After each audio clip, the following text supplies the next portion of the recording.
With Ms. Lim, 25 years, trade volume has been jumping upward like never before, and yet diplomatic relations seem to be at a low point.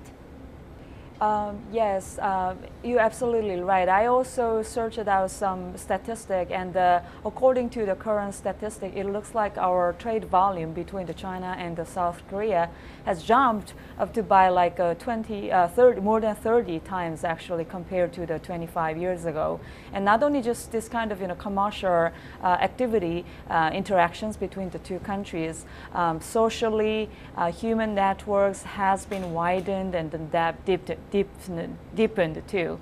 So in that sense, I remain pretty much optimistic, because as long as these human networks are working underneath the surface, ultimately I hope and I'm pretty sure our diplomatic relations can evolve further. But Professor Wang, that has always been quite a key word these days in the bilateral relations. It seems that neither of the two wants to give up on its original stance. One is against and the other is determined to deploy. Well, it's not just about Assad. Actually, the China-ROK relations, I think the third factor is very crucial, North Korea and the United States. Every time when they have the tensions between North Korea and the United States, and then China-ROK relations definitely will be damaged. So Assad is just one of the results. That means, symptom. Yes, it's a symptom, definitely. Because now the problem is the South Koreans said we need Assad to defend ourselves. But China says the Assad is for the US, it's for global missile defense systems used. It's just make the excuse of the North Korea threat. For the technologically, South Korea cannot control the Assad missile defense system. When is it going to be picked up again? As long as Assad is there, as long as there are concerns, as long as China and ROK's relationship is always likely to be influenced dramatically by a third party, how can the two countries be able to find a stable development path for its neighborly relations? I totally understand how the Chinese or counterparts feel about the THAAD deployment, as Professor Wang highlighted. We are actually sympathetic. Overall, we are sympathetic with the Chinese concerns. But at the same time, I really hope our Chinese counterparts should remember, I hope, again, remember the fundamental point. Fundamental point of all this controversies is who actually started all this, escalation. Again, the North Korea, they already, tested twice actually for the longer range missile. So as long as they keep doing or keep escalating all this, provocations, South Korean publics also increasingly feel this is a real threat. So according to these days, current public poll data, these days, more than actually 70% of the respondents, they said like a THAAD deployment is like necessary for our defense. So my point is, as long as people feel increasingly threatened by, again, the North Korea's that kind of, provocations, it is also we are not actually welcoming all this, escalation of provocations. But again, as long as our people feel like that way, I think our government has only like limited options. But the question is, will the bilateral relations be for a long term influenced and impacted negatively by the THAAD system, or at least the debate about the THAAD system between the two countries? Professor Wang. Well, so long as the THAAD missile defense system is still there, and it's a challenge to China and Russia's national security, China-ROK relations will be live in the shadow of the THAAD missile defense system. Beyond that, I think the China-ROK economic relations also now feel more competitions than before.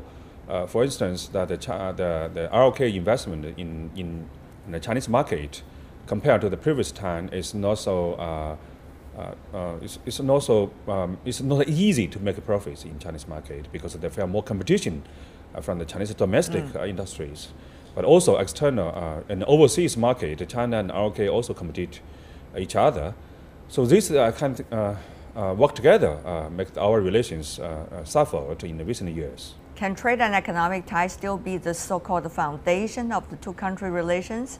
Is it still viable as China's economic landscape has also been changing? Ms. Lim? Oh, okay, yes. Yeah, you're totally right. I can agree more with Professor Wang's that critical point. Again, we have been enjoying, the South Korea has been enjoying the trade surplus from the trade with China. But you're totally right, as long as the Chinese industries, businesses are getting more and more competitiveness in the global market, we inevitably probably will compete more. From that perspective, our relationship can be also like a shaky because of this kind of trade friction. But at the same time, I really want to highlight all those human networks. If you think about, for example, students, number of students who study here, in South Korea from China, or vice versa. We do have actually more students, who study in China from again Korea. So if you think about all this, very deepened human networks. Again, I want to remain again optimistic as much as I can. It seems that both of you have been illustrating not only about the economic and trade part, but also about geopolitical part. And some could really question the fact that when both of you have clearly said the key to the bilateral relations sometimes are not necessarily in the hands of these two countries. It could be in the third parties, and it could be easily manipulated by a third party. What would be the ways and the strategies the two neighborly countries have to work out, and a vision that has to be worked out, so that there will be peace in this part of the world and the two countries can go on to cooperate on some of the most important causes of this region? For example, on the Korean Peninsula, the nuclear issue. If in the long term, like Sixparty talks were resumed, and the North Korea will build the diplomatic relations with the United States, or any common security mechanism will replace of the so-called the ceasefire treaty, and then Korean Peninsula and Northeastern Asia will be stabilized. Well, I see Professor Wang likes to talk about the long-term six-party talks. At this point, it's not very likely to be conducted in the very near future. At this point, Ms. Lim, what is the starting point? You have a new president, Jae-in. He talked about some very different policies compared to the previous administration. But are there some crossroads for China and South Korea at this point to pick it up and as quickly as possible? Ms. Lim.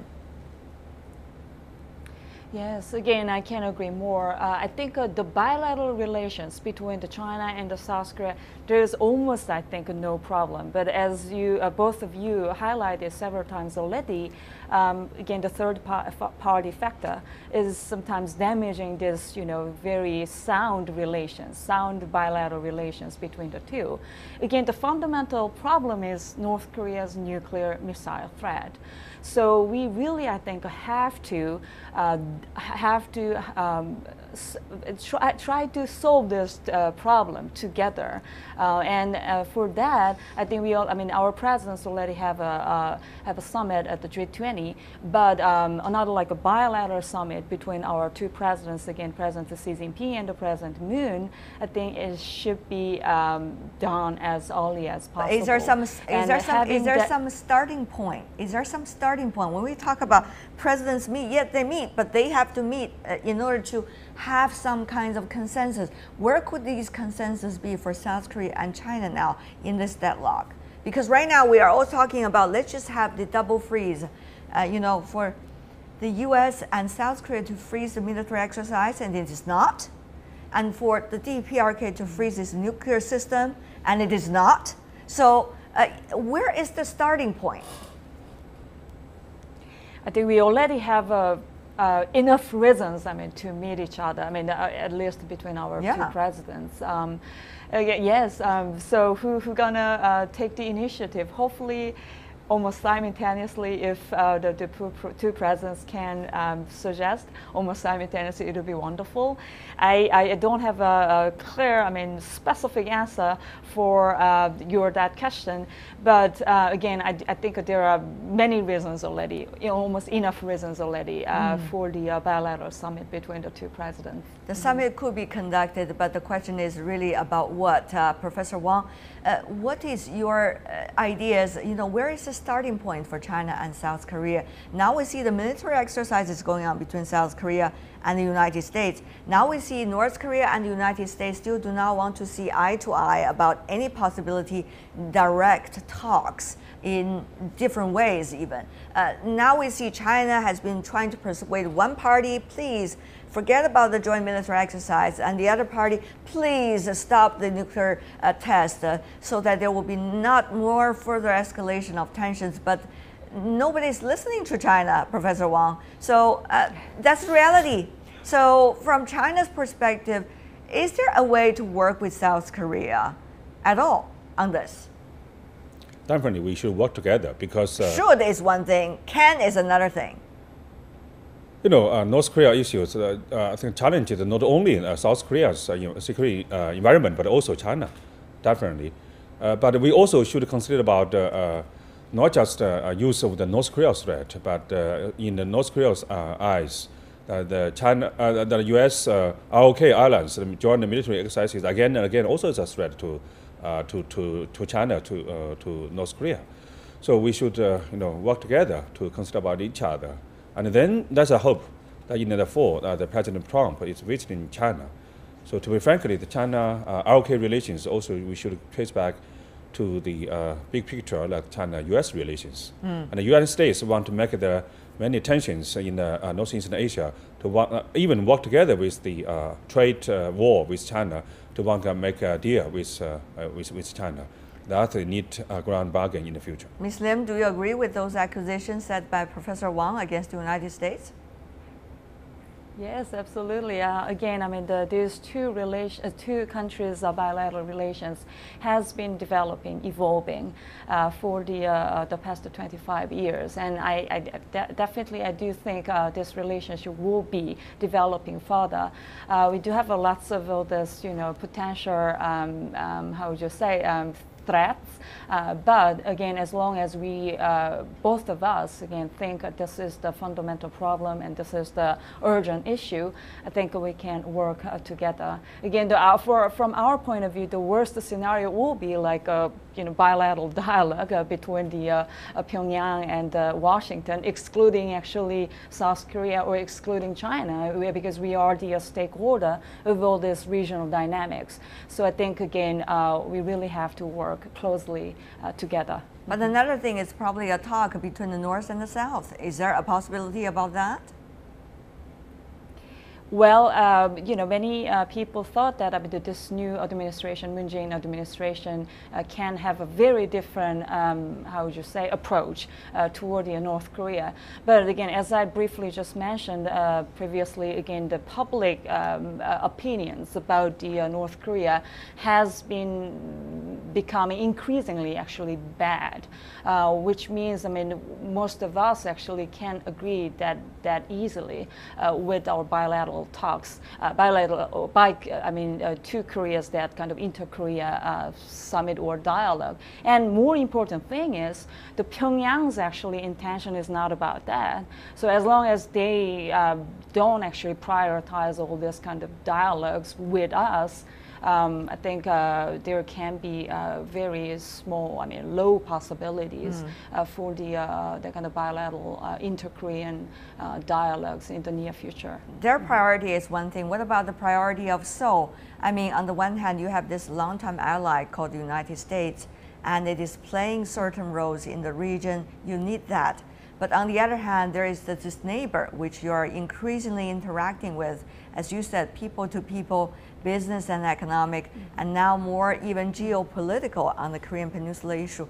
So what about this choice and balance that South Korea aspires to make. Do you think this administration going to do it well? What actually should be some of the basic principles of this balance? Absolutely, our priority is peace, non-violence, no war anymore. I mean, in the Korean Peninsula, we experienced that kind of bloody, massive violence 70 decades ago. So we don't want to repeat again. It was a disaster, fiasco to everybody, and we don't want to, and we should not repeat that kind of, massive violence in this prosperous region. So that's absolutely our priority. Of course, the how to deal with that all this complicating issue is a huge challenge for this new administration. Of course, they have to, I think, communicate more with our counterparts again in Beijing and in Washington and in Tokyo too. This new administration doesn't show a kind of clear, probably pictures yet, but I think they're gonna try to keep having conversations with our key major counterparts. And Professor Wang, how does China see that delicate balance that South Korea likely needs to take, and how will China, accept that? How well will China accept that? Korean Peninsula only can be stable when North Korea feels they have the safe environment. Now they're seeking the second strike capacity of the United States nuclear, but maybe in other ways, the South Korea and the United States and China work together can provide some security guarantee to North Korea, and then this tension will be come down.